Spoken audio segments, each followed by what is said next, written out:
बिस्मिल्लाहिर्रहमानिर्रहीम अजीज़ तलबा व तालिबात अस्सलाम वालेकुम वरहमतुल्लाहि वबरकातुहू। प्यारे बच्चों, आज 25 अगस्त 2020 दिन मंगलवार और ये हस्ब मामूल मजमून हमारा जो है वो है उर्दू सब्जेक्ट। और आज एक मरतबा फिर 10वीं जमात के लिए क्लास है और उन्वान है हमारा आज नज़म।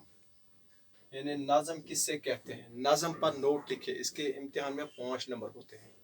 सवाल होता है किसी एक शायरी की सिनफ की तारीफ कीजिए। नज़म, गज़ल, कसीदा, मरसिया, कत्ता वगैरह वगैरह। तो अक्सर नज़म और गज़ल आता है। ठीक है बच्चों, तो आज हम देखेंगे नज़म। आप निकालो सफ़ा नंबर 179 179 निकालो अपनी किताब पर, सफ़ा नंबर 179 और नज़म देखिए। आज हम यही पढ़ेंगे। प्यारे बच्चों, पहले हम देखेंगे नज़म की तारीफ। नज़म बज़ात खुद शायरी है, ये आपको याद रखना, एकदम शायरी। और नज़म शायरी की वो शक्ल है, नज़म शायरी की वो शक्ल है जिसमें कोई किस्सा, ख्याल, तजुर्बा या कोई वाक़ा तसलसल के साथ पेश किया जाएगा। प्यारे बच्चों, नज़म शायरी की वो किस्म है जिसमें कोई किस्सा हो, ख्याल हो, तजुर्बा हो, उसको मुसलसल बयान किया जाए, लगातार बयान किया जाए, पेश किया जाए। और नज़म के लफ्ज़ी माने है मोती परोना, यकजह करना या आरास्ता करना है।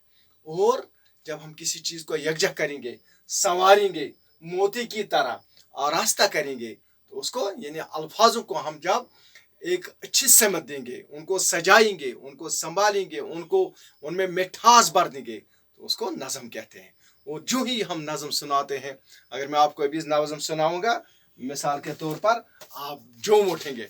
नसर पढ़ाते पढ़ाते आप नींद करेंगे, लेकिन नज़म पढ़ने वक्त आप क्या करेंगे, आप झूम उठ के। मसलन जब आदमी के हाल पर आती है मुफलिसी, किस किस तरह से उसको सताती है मुफलिसी।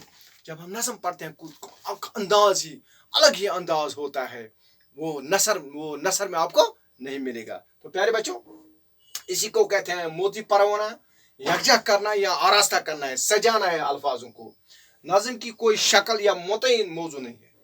और आपको जिस तरह से गज़ल, कसीदा का ये जो मौजू होता है, शक्ल होती है, वो मुतय्यन होती है, मुकर्रर होती है, एक जैसी होती है। लेकिन यहाँ उसकी कोई कैद नहीं है। हर शक्ल में शुअरा ने अपने अपने ख्यालात का इजहार किया गया।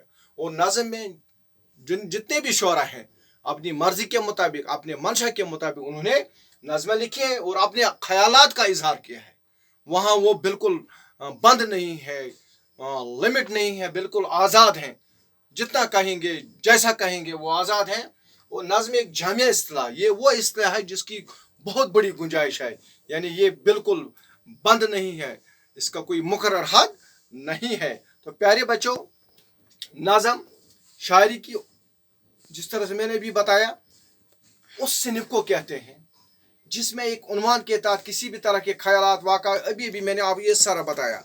और नज़म, अब हम देखेंगे नज़म की हैत क्या है, कसम क्या है। प्यारे बच्चों, नज़म के लिए न तो मौज़ूआत की कोई कैद है और न शक्ल की हैत। अभी मैंने आपको बताया, इसकी कोई कैद नहीं है, कोई शक्ल नहीं है, कोई हैत नहीं है। नज़म की हैतें दर्ज झेल हैं और कुछ हदूद हैं, इसके हैतें हैं इसके। वो क्या है, वो है पाबंद नज़म। नंबर 2 नज़्म मुआरा। नंबर 3 नज़्म आज़ाद नज़म। प्यारे बच्चों, यानी आप याद रखना, नज़म की हैतें दर्ज झेल हैं।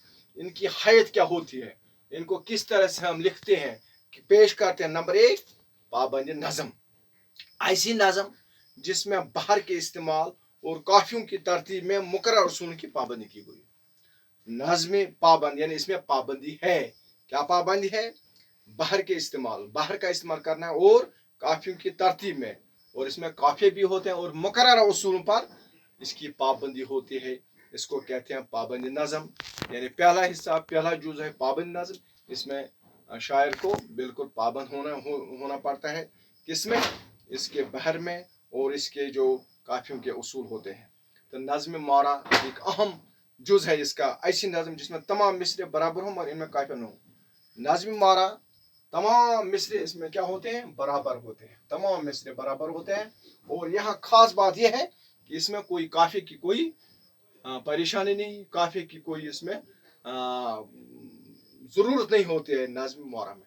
नंबर 3, आज़ाद नज़म। जैसे कि मैंने आपको बताया, आज़ाद नज़म लिखना बिल्कुल आसान है, कोई मुश्किल उसमें नहीं आते, क्योंकि इंसान के जो ख्यालात हैं, अंदर के ख्यालात, वो उसको बिला झिझक के बयान करते हैं, और जिसमें न तो काफिया की पाबंदी की गई हो, न बहर, न किसी की पाबंदी, न बिल्कुल न वहाँ न काफिया होता है, न वहाँ बहर होती है, कुछ नहीं होता, बल्कि जैसा शायर को आए, जिस तरह से वो बयान करता है।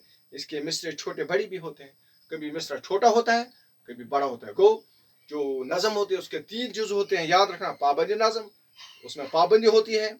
आज़ाद नज़म, और दूसरा नज़्म मुआरा, जिसमें तमाम मिसरे बराबर हों मगर उनमें काफिया न हो।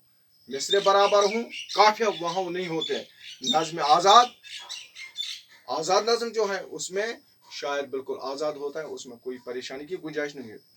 और अब हम देखेंगे इसके उर्दू पस मंज़र क्या है।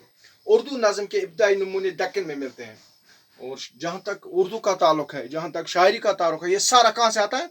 दक्कन से आता है। और नज़म की असल इब्तिदा नज़ीर अकबर आबाद से होती है, और नज़म का जहाँ तक ताल्लुक है, इसकी इब्तिदा किसने की? नज़ीर अकबर आबादी।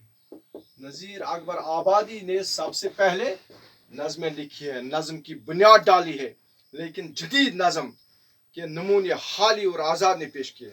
और जब नज़म तरक्की करती गई, तो जदीद नज़म जो है, जदीद दौर जो है, उसमें हाली और मोहम्मद हुसैन आज़ाद ने नज़म को बामी उरूज तक पहुँचाया। उनके बाद 20वीं सदी के आगाज़ में नज़म तबातबाई, इकबाल, जोश, तलूक वगैरह के नाम काबिल ज़िक्र है। उसके बाद कारवान आगे बढ़ता गया, इकबाल आए और जोश आए, तलूक आए वगैरह, जिन्होंने इस नज़म को आगे बढ़ाया। प्यारे बच्चों, उनके बाद नज़म निगारों की एक नई पोज सामने आई, और आहिस्ता आहिस्ता आज हम देखते हैं कि बहुत बड़ी तादाद शोरा हजरात जो नज़म लिखते हैं, वो मार्ज वजूद में आए, जिनमें सीमाब, हफीज, मजाज, फैज, सरदारी, जाफरी, मखदूम और सहर लुधियानी वगैरह खास तौर पर काबिल जिक्र हैं। ये वो शोरा हजरात हैं जिन्होंने बाद में, यानी दौर जदीद में, नज़म को बहुत ऊपर उठाया, नज़म में नई शक्ल लाई, नए मौज़ूआत लाए, और इसमें हालात हाजरा पर तबसरा किया। नज़मों में जिस तरह से ये बहुत ही दिलचस्प सिन बन गई। तो प्यारे बच्चों, मौजूदा दौर में, आजकल के दौर में, नई पौध की बड़ी तादाद नज़म निगारी की तरफ मायल है। और आज हम देखते हैं मौजूदा दौर में कि आज पौध जो है, नई पौध, वो नज़म की तरफ बिल्कुल मायल है। लिहाजा ये उम्मीद की जा सकती है कि उर्दू नज़म निगारी का मुस्तक़बिल काफ़ी ताबनाक और रोशन होगा। और हम उम्मीद करते हैं कि आइंदा दौर जो होगा, वो उर्दू में जो शायरी के असनाफ हैं, उनमें नज़म सबसे ऊपर होगी, और इस सिनफ में ये बहुत तरक्की करेगी। क्यों? वजह यह है कि जो नई पौध है, उनको नज़मों के साथ काफ़ी दिलचस्पी है, काफ़ी वाबस्तगी है, काफ़ी उसमें वो दिलचस्पी लेते हैं। प्यारे बच्चों, ये था मुख्तसर तारीफ किसकी? नज़म की। और आज जो हमारा जो मौजू था, वो था नज़म किससे कहते हैं, नज़म की तारीफ, नज़म के एजा कितने हैं, यानी नज़म की किस्में कितने हैं, और मुख्तसर तारीफ। और ये आपको 3 चीज़ें आपको याद रखनी है जब आपको नज़म इम्तिहान में आएगा। नज़म लिखना होगा, नंबर 1 नज़म की तारीफ, नंबर 2 नज़म की किस्में, और नंबर तीन जो कंक्लूजन होता है, वो ये है कि जो नई पौध है, उनको नज़म लिखने में, नज़म पढ़ने में, नज़म पढ़ाने में उनको बहुत ही दिलचस्पी है। ये आपको अपने जवाब में लिखना है। तो प्यारे बच्चों, इंशाल्लाह कल हम 26 तारीख को नज़ीर अकबर आबादी, जो सबसे बड़े और पहले नज़म गो शायर हैं, उसके बारे में, उसके हालात ज़िंदगी और शायरी के बारे में नोट लिखेंगे। तो प्यारे बच्चों, मुझे उम्मीद है कि आप इस पैगाम के साथ कि आप बिल्कुल घर पर रहें और अपनी तालीम की तरफ पूरी तवज्जो दें, क्योंकि करीब अनकरीब आपका एग्ज़ाम होगा। باقی اگر آپ کو کسی جگہ سمجھ میں نہیں آئے تو مجھے مس کال کرنا میسیج کرنا، انشاءاللہ میں آپ کی ہر طرف سے ہیلپ کروں گا، مدد کروں گا. شکریہ، خدا حافظ.